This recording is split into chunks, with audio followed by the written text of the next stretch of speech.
Mas você sabe que eu queria... Uma das coisas que eu amo no Apocalipse é que ele termina... A gente vai dar um salto aí, não vamos falar O de... 22. No 22, né? Termina no Jardim do Éden, restaurado. Termina... Passou pela FAO. Que eu acho maravilhoso, né? A conclusão do livro. Ele diz assim, a partir do 18: eu a todo aquele que ouve as palavras da profecia desse livro testifico. Se alguém lhes fizer qualquer acréscimo, Deus lhe acrescentará os flagelos escritos nesse livro. E se alguém tirar qualquer coisa da palavra do livro dessa profecia, Deus tirará a sua parte da árvore da vida, da cidade santa e das coisas que se acham escritas nesse livro. Aquele que dá testemunho dessas coisas diz: certamente venho sem demora. Amém. Vem, Senhor Jesus. E aí ele termina, mesmo depois, né, da doxologia, ele fala: a graça do Senhor Jesus seja com todos. Amém. Então, Vilela, o que me constrangeu quando eu cheguei para Jesus aos 19 anos, como resultado de 19 anos de rebeldia, de rejeição, foi o amor de Deus. E é a graça de Deus, né? Que é um amor de graça, um amor... Aliás, a palavra graça é uma palavra que é tão importante no nosso vocabulário também, né? É engraçado, né? Agradecido. Está em toda parte. Toda parte. Deus, ele ama a humanidade. E se a gente estiver chegando no fim aqui, eu queria dizer para as pessoas que estão nos vendo que existe graça, não importa o pecado que você tenha cometido. Se você se dispuser a entregar a tua vida para Cristo, Ele te perdoa, porque Ele te ama, Ele te criou e Ele morreu por você.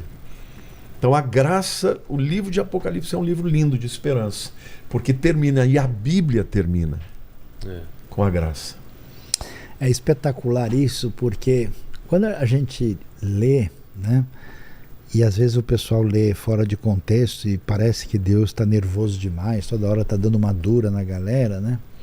Mas isso, quando você se importa com alguém, você chega junto. Se você não está nem aí para a pessoa faz bobagem, é problema dele, não tem nada a ver com isso.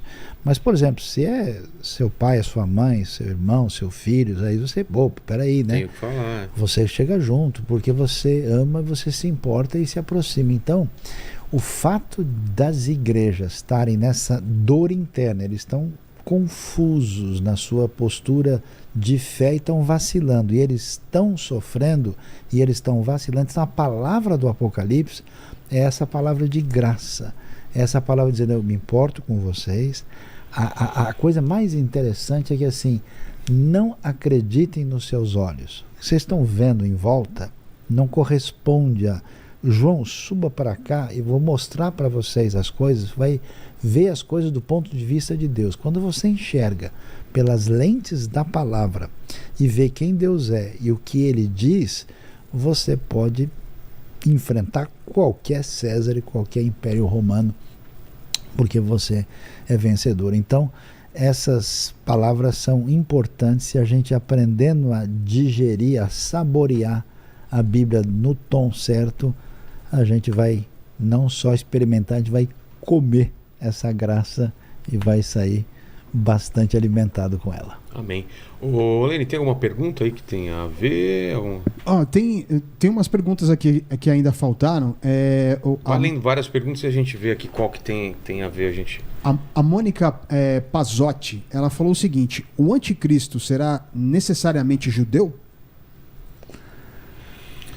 Mas lê as outras perguntas. Vamos ver qual é o tom das outras perguntas, que aí a gente pode juntar ou escolher qual. Aí, tem aqui o Lucas pediu para falar qual é o significado da palavra Apocalipse.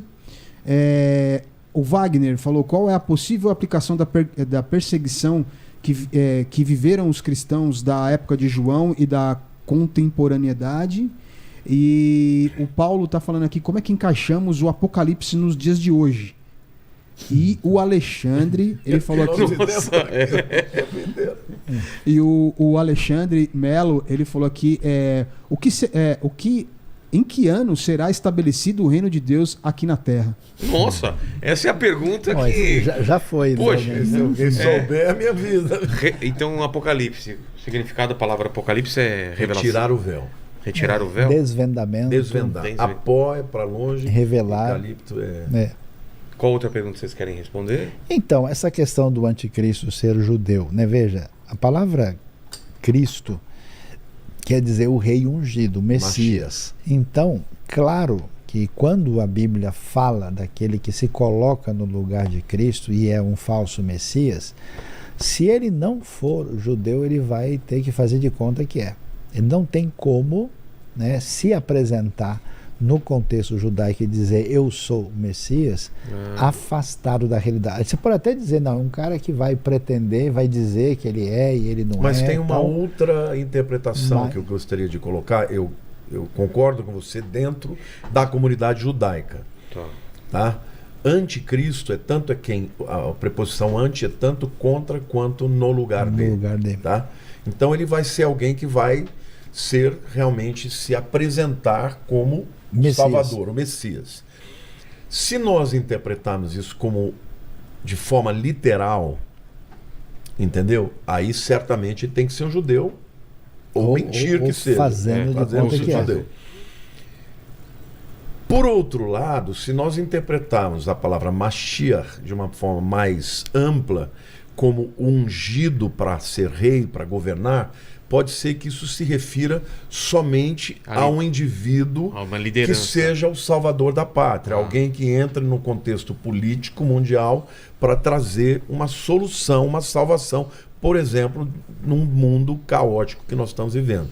Então, ele será alguém, teoricamente, que se colocaria na posição de um salvador que traria todas as respostas, e o mundo o aceitaria como um Cristo.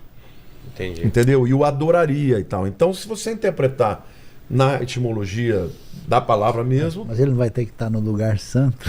Não, ele vai entrar. Na minha opinião, vai. Então, na minha opinião, ele vai entrar. Mas veja, isso também não precisa ser... Porque o anticristo, para ser rejeitado quando entrar no Santos dos Santos, não é o fato de não ser judeu.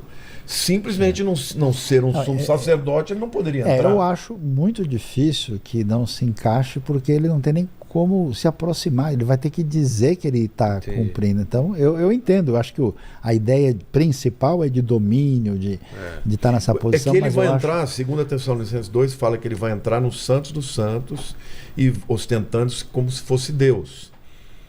Então, para que ele entrasse e falasse isso, ele já teria que ser não só judeu, mas teria que ser um sumo sacerdote. Está no estirpe. Senão ele não poderia entrar.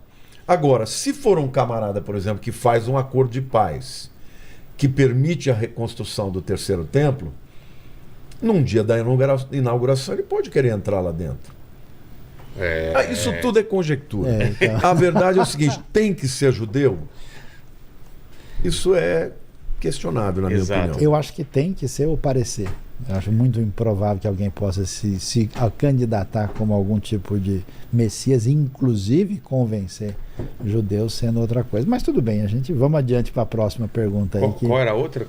Em que ano? Então, o reino de Deus, na verdade, já começou, né, biblicamente, porque o rei chegou. Quando o rei chegou, o reino está presente. Lucas diz isso explicitamente. O reino de Deus está entre vocês ou dentro de vocês. Só que o reino, na sua plenitude, aí não tem como a gente colocar na agenda, porque, como disse Jesus, o dia e a hora ninguém sabe, quando chegar o momento da segunda vinda de Cristo.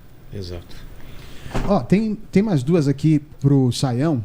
Opa. Que é o seguinte, essa aqui é do Vitor Meneghetti. Ele falou o seguinte aqui: boa noite, pessoal. Saião, eu sou o Vitor da Vila Mariana, que você ficou devendo de tomar um café. É verdade, desculpa, eu machuquei a... Você falou devendo e já falei, vem pedir dinheiro. Não, eu machuquei a perna na ocasião, eu me lembro, ele falou comigo, tô devendo, pode me cobrar, Vitor, que a gente toma o café agora, a perna tá melhor.